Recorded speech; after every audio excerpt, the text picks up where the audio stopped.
Israel పాలస్తీనా మధ్య ఉన్న రెండు దేశాల సిద్ధాంతం ఎందుకు అమలు కావటం లేదు? దీన్ని అంగీకరించేది లేదని ఇజ్రాయెల్ ఎందుకు చెప్తోంది? అసలు దీనిపై ఇజ్రాయెల్ మిత్ర దేశాలు ఏం చెప్తున్నాయి? అసలు ఏంటి రెండు దేశాల సిద్ధాంతం? దీన్ని అమలు చేయాలంటే ఏం చేయాలన్నదే ఆసక్తికరంగా మారింది.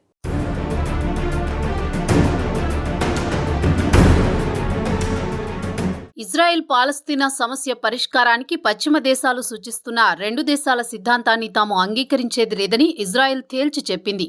పాలస్తీనియన్లు ఇజ్రాయెల్ను దేశంగా పరిగణించారన్న విషయాన్ని ప్రపంచం తెలుసుకోవాలని పేర్కొంది. రెండు దేశాల సిద్ధాంతానికి అమెరికా సహా పలు ఐరోపా దేశాలు మద్దతు ఇస్తున్నాయి.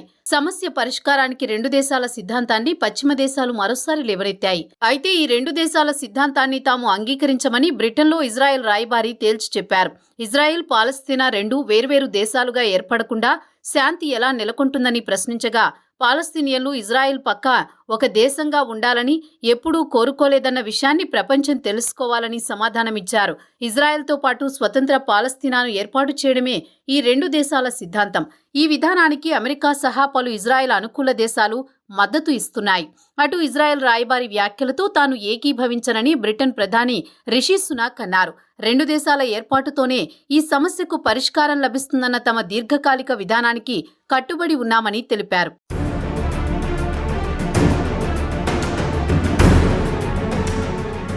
గాజాలో అమాయక పౌరులు ప్రాణాలు కోల్పోతున్నారని, ఇది సరైనది కాదని ఆవేదన వ్యక్తం చేశారు.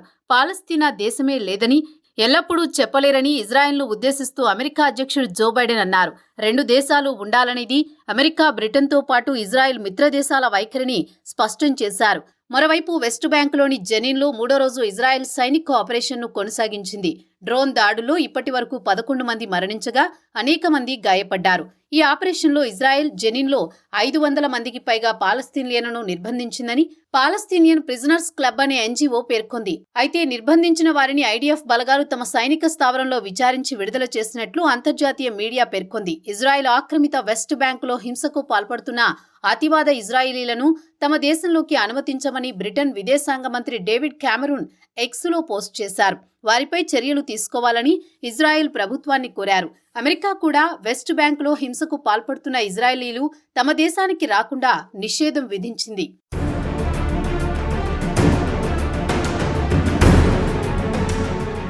ఇజ్రాయెల్పై హమాస్ దాడి ప్రతిగా గాజా మీద ఇజ్రాయెల్ దాడి చేయడం ఈ రెండు దేశాల మధ్య శాంతి ప్రక్రియను మరింత జటిలం చేసింది.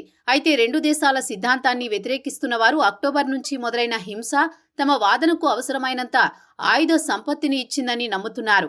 అక్టోబర్ 7 హింసకు 2 వారాల ముందు ఇజ్రాయెల్ ప్రధానమంత్రి బెంజమిన్ నెతన్యాహు భద్రతా మండలిలో ప్రసంగించారు. ఇజ్రాయెల్, అరబ్ దేశాల మధ్య శాంతి ప్రక్రియలో కొత్త అధ్యాయం ప్రారంభమైందని అన్నారు. నిపుణులమని చెప్పుకునే కొంతమంది గత 25 ఏళ్లలో తమ ఆలోచన ధోరణితో శాంతి ఒప్పందాన్ని, అంటే జోర్డాన్ నది నుంచి మధ్యధరా సముద్రం మధ్య ఉన్న ప్రాంతాన్ని ఇజ్రాయెల్ పాలస్తీనాకు పంచేలా రెండు దేశాలకు పరిష్కారాన్ని ముందుకు వెళ్లనివ్వలేదని నెతన్యాహు చెప్పారు. పాలస్తీనియన్లు లొంగిపోవడం రెండు దేశాల పరిష్కారానికి ముగింపు అనే సందేశమిచ్చారు. రెండు దేశాల పరిష్కారం అనేది సుదూర స్వప్నమని భావిస్తున్నట్లు అమెరికా విదేశాంగ శాఖ ఫిబ్రవరిలో ప్రకటించింది. అయితే అది సాకారమవుతుందని ఆశనింకా వదిలేయలేదని వాషింగ్టన్ చెబుతోంది.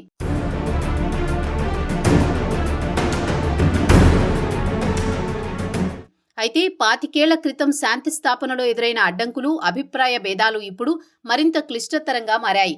1993లో నార్వే నుంచి వచ్చిన మధ్యవర్తులు ఇజ్రాయెల్ పాలస్తీనా విమోచన సంస్థ మధ్య శాంతి ఒప్పందాన్ని కుదిర్చారు. దీని ప్రకారం రెండు పక్షాలు ఒకరినొకరు గుర్తించేందుకు అంగీకరించి తర్వాత రెండు దేశాల పరిష్కారం కోసం ముసాయిదా ఒప్పందాన్ని రూపొందించారు. అయితే ఓస్లో ఒప్పందం ఎప్పుడూ అంచనాలను అందుకోలేకపోయింది. పైగా అసంపూర్తిగా ఉన్న సమస్యల పరిష్కారాన్ని మరింత జటిలంగా మార్చింది. 1967లో జరిగిన 6 రోజుల యుద్ధంలో ఇజ్రాయెల్ గెలుచుకుని ఆక్రమించుకున్న భూభాగంలో పాలస్తీనా అథారిటీ పరిపాలన సాగేలా పీస్ ఫర్ ల్యాండ్ ఒప్పందం బాటలు వేసింది. అయితే ఈ ప్రాంతాల మీద ఇజ్రాయెల్ అధికారం, యూదు సెటిల్మెంట్ కొనసాగుతాయని, శాశ్వత హోదా లాంటి అంశాల గురించి భవిష్యత్తు చర్చల్లో ప్రస్తావించాలని నిర్ణయించారు. అయితే 1967లో ఇజ్రాయెల్ తూర్పు జెరూసలేంను స్వాధీనం చేసుకుంది. ఇది కొత్త సమస్యకు దారితీసింది. ఈ ప్రాంతంలో రెండు వర్గాలకు చెందిన వారి పవిత్ర స్థలాలు ఉండడంతో రెండు గ్రూపులు ఈ ప్రాంతం కోసం గట్టిగా పట్టుబట్టాయి. సరైన చర్యలు లేకుండా శాంతి ప్రక్రియ అసాధ్యమే.